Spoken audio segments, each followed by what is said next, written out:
What's up, everybody? Ratchet David here for another video in the garage. This is going to be part 2 of the SV650 Track Build. Where we left off last time, if you've been keeping up, is we just got the gas tank off. We went through all the rear suspension and the chain and the wheel bearings and everything, and lubed everything and tightened everything up, so everything is looking good there.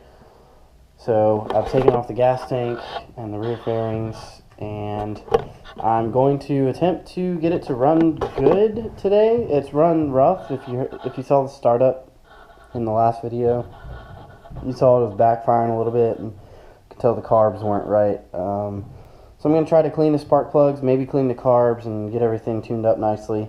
If I can do that and it runs good, then we'll be set to go, and we'll start putting it back together and bleeding the clutch and the brakes and stuff like that. But today's focusing on getting the bike to run good. So I'm going to do some disassembly and throw it on a time lapse, and then we will focus in on getting some of the stuff off of it.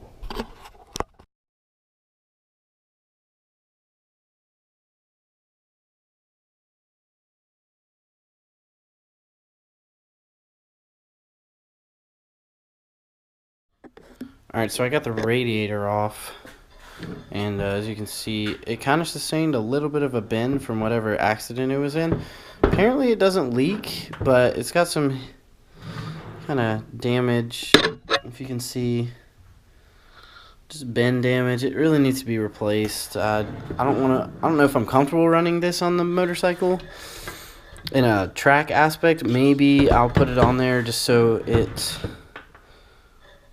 will keep the bike cool. But honestly, even if I need to get this thing running today, I can do it without the cooling system.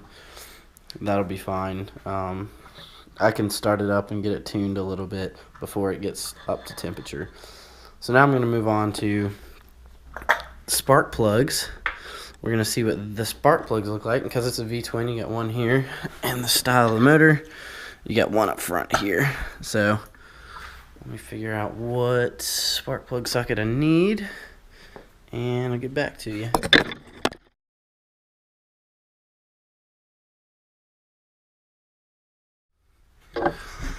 Alright, these plugs weren't terrible, honestly. They're a little dark, but not bad.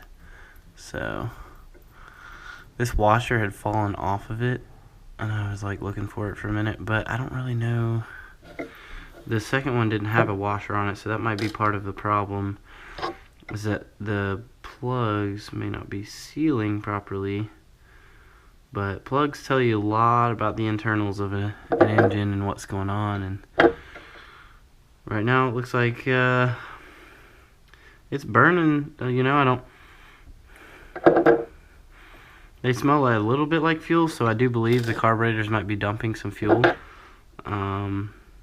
So we definitely need to see if we can't clean these up and then get the carbs all cleaned up. I just take a little bit of Scotch-Brite and start just kind of cleaning up the plugs just a little bit. They really don't need a lot of help, like I was saying. Like,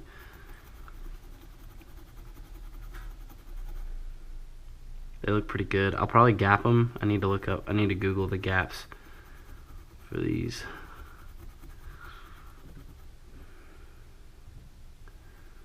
And then I'll gap them properly.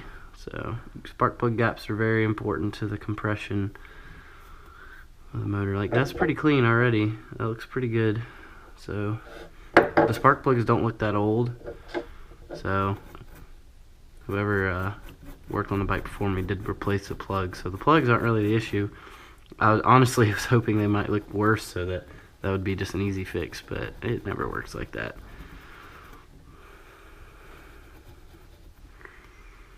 That's pretty much it. The plugs look really good, but for them being really new, or relatively new, and having that carbon buildup on them, definitely need to tune the carburetors a little bit, figure out what's going on there. So I need to mess with the choke a little bit too, make sure that's not an issue. Okay, so here's something that I found out. I don't have my actual flashlight on me, but down in this spark plug hole down here, there's a lot of buildup, like fuel. Like I can actually see a little fuel oil. So the other spark plug was sealing, and this one was not. So what I'm thinking is, since this one had some fuel on it, and the carburetor is so easily accessible from here without having to disassemble everything, what I'll do, I'll go ahead and pull this off and see if I can get the jets cleaned on this carburetor. If I can do that, maybe this bike would run a little bit better, because I'm not really seeing any issues on the bottom carburetor as of right now, so I might be just going to with that. But I got the spark plugs all cleaned up, gapped, so we're ready to throw those back in. But before I do that, I might as well just work on the carburetor. So yeah.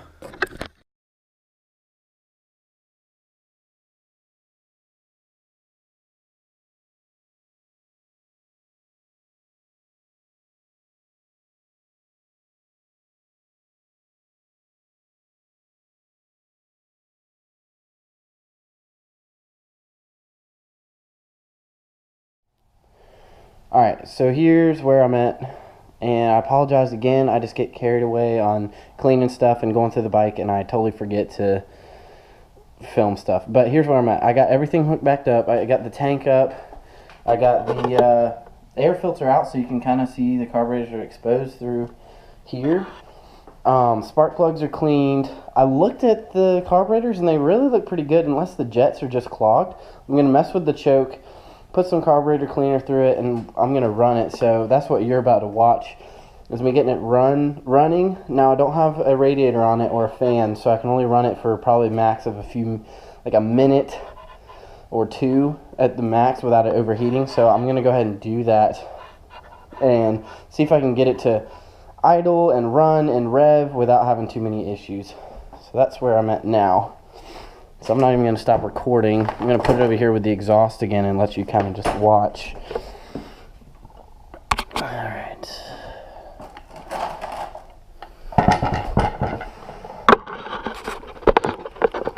Let's see what happens.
By the sound of it,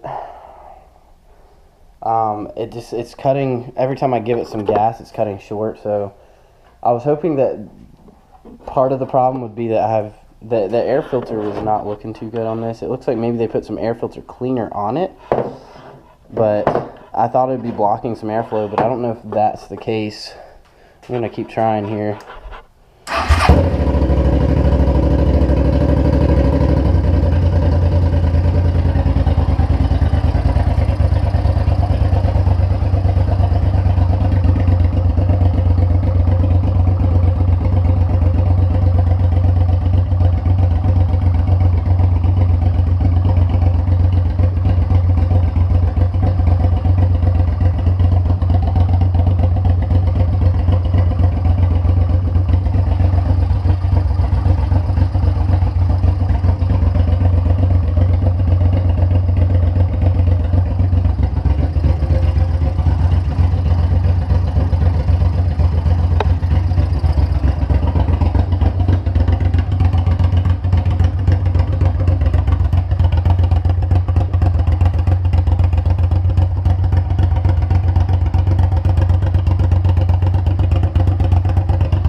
So I just have a feeling I might need to go clean the jets of the carburetors. I have a feeling that's probably the main issue. I was hoping that maybe if I mess with the choke a little bit, it'll idle just fine. I think once it gets under load, it's wanting to shut off. So I'm gonna have to troubleshoot that a little bit more. See what we can do. But the goal is to try to get this thing to run and rev up and everything without any issues. But I can't run it long until I put the radiator back on. So I'm gonna keep taking a look around. I'll update y'all in a little bit. Alright, so I did find one thing. I don't know, it could be a slight contributing factor to whether it wants to run properly or not. Besides the fact that I'd love to get some sort of muffler on the exhaust, I actually found something. I saw it smoking, and it wasn't electrical smoke because I didn't smell anything burning.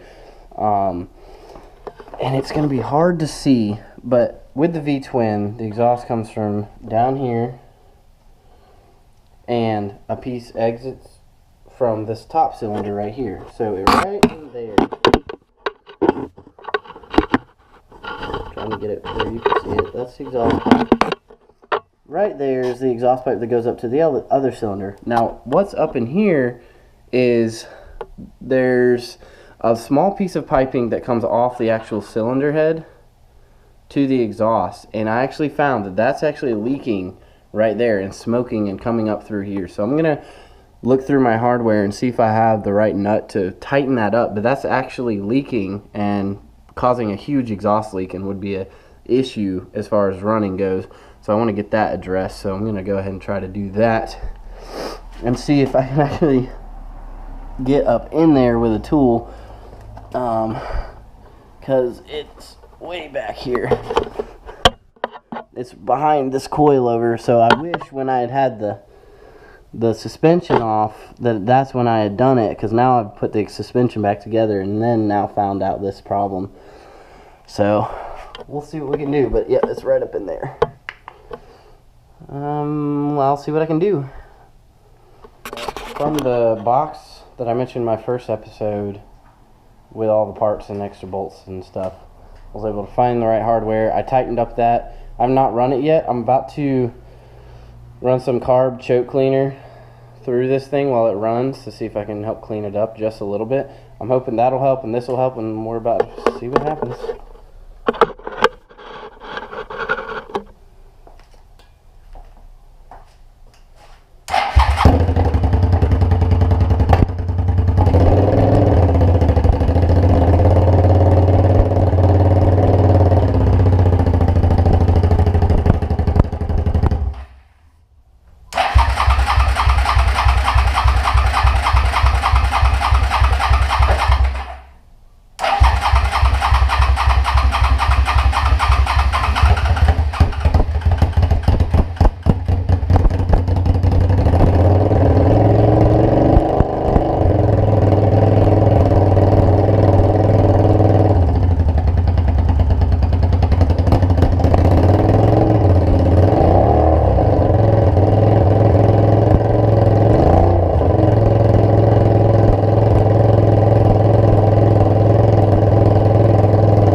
Okay, wow, that's loud. I just woke up in the neighborhood, no doubt about it. They think there's a war going on in here. Okay, that carb cleaner and that exhaust fix just helped that bike tremendously. So I'm starting to think that the carbs are not clogged.